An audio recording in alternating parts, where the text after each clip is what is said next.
A modern megaproject rarely fails because of a flaw in steel or concrete. It fails when the communication holding it together shatters into disconnected pieces. In the architecture, engineering, construction, and operations sector, information is a tangible asset.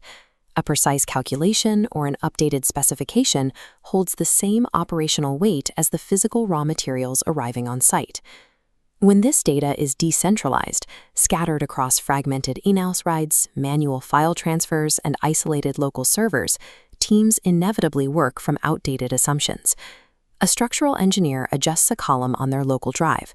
The mechanical contractor misses the update, and weeks later, a costly physical clash halts progress on the construction floor. Managing this asset requires a rigid digital architecture. Under the international standard ISO 19650, this architecture is defined as the Common Data Environment, or CDE. It operates as the single agreed-upon source of truth for every piece of information generated throughout a project's lifecycle.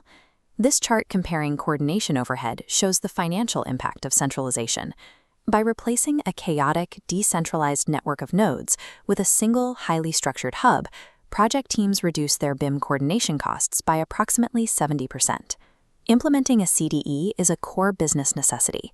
Eliminating data redundancy and manual transfer errors directly neutralizes financial and structural risk on the job site.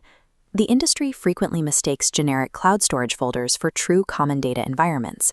Simply putting files on a shared server does not meet the standard. A compliant system relies on a strict duality. The first half is the CDE solution, the underlying technical infrastructure.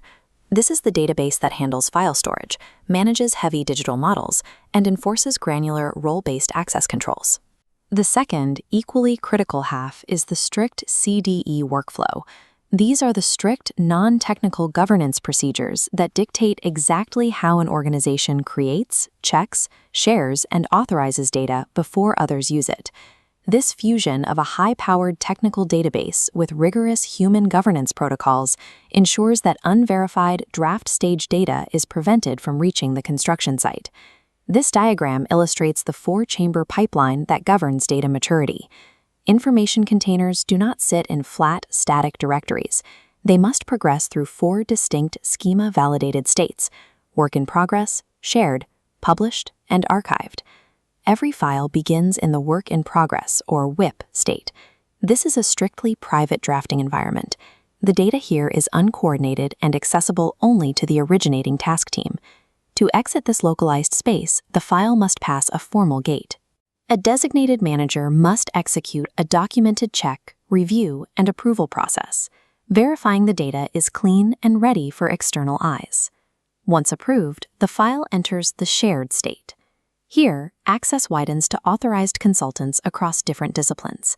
This is where active clash detection and interdisciplinary coordination occur. There is a strict legal limitation at this stage. Files in the shared state operate as reference material only.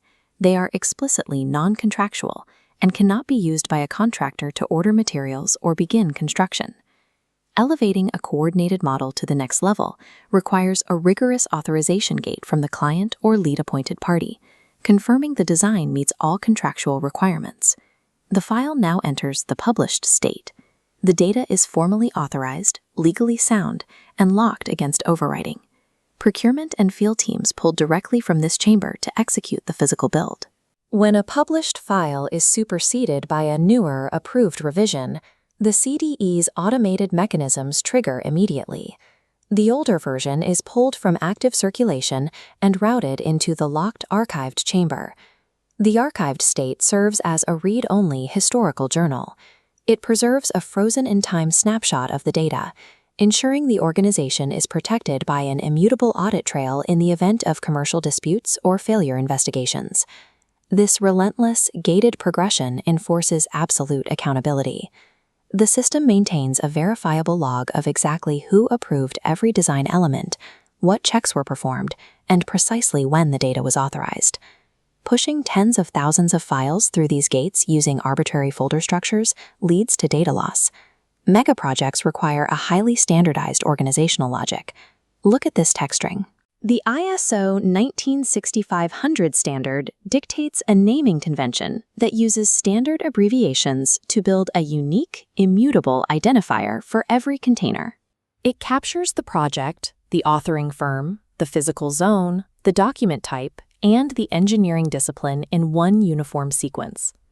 While that core identifier remains permanently fixed, the file's dynamic status updates constantly. The database manages these updates through external metadata tags that snap onto the file without altering its actual name. The most critical tags are suitability codes. These codes explicitly instruct the project team on exactly what tasks a specific file is approved for, whether it's strictly for background coordination or fully authorized for construction. Additional metadata, like the Uniclass classification system, tags the exact nature of the objects inside the file. This engine allows the CDE to perform automated queries, filtering down to highly specific building components, like an intruder detection alarm or a structural column. Extracting dynamic tracking data into external tags solves a massive administrative problem. It prevents version collisions, eliminates the risk of overwriting finalized data, and maintains link integrity across the entire database. Storing files securely handles the static data, but a true CDE must also manage active collaboration. Coordinating a complex design requires eliminating the fragmented email threads and scattered PDF markups used to discuss physical clashes. This visualization demonstrates a typical design clash being processed by the BIM collaboration format, or BCF. BCF is an open standard schema designed strictly to isolate communication from heavy 3D geometric models. The anatomy of a BCF topic is highly specific. It creates a lightweight data packet that binds a precise 3D camera viewpoint, a descriptive screenshot, and the unique database IDs of the colliding components directly to the issue. Because these packets contain no actual geometry, they bypass the need to transfer massive model files over the network. They import directly into a designer's native authoring software, automatically adjusting the camera viewport to the exact coordinates of the collision. Inside the CDE, these issues are mapped with structured tracking variables. Urgency metrics, categorization tags, and specific personnel assignments are automatically locked to the defect. This achieves what systems engineers call the reification of coordination knowledge. Fleeting human conversations and scattered complaints are transformed into permanent, auditable database objects, permanently tethered to physical space. Executing these rigorous standards requires enterprise-grade infrastructure. Organizations typically procure specialized Level 2 or Level 3 CDE software platforms designed to handle massive data loads. These platforms vary in their technical focus. Some are built for document-centric controls and strict contractual security, while others are engineered for intense, real-time CAD integration. Regardless of the interface, the underlying governance logic remains entirely standardized. When selecting a solution, deep open BIM interoperability and active API linkages are critical. The system must be able to ingest and export open data schemas without corrupting the metadata. Committing to open data formats ensures that the client's asset information remains accessible and independent. It prevents decades of valuable infrastructure data from becoming permanently locked inside a single proprietary software vendor's ecosystem. The ultimate destination of the CDE workflow extends decades beyond the final day of construction. At project closeout, the delivery teams execute a critical transition phase. All active construction data is validated, collated, and handed over to the long-term facility managers. This diagram illustrates that conversion. The finalized design data, known as the project information model, translates directly into a verified database ready for operational use, establishing the asset information model.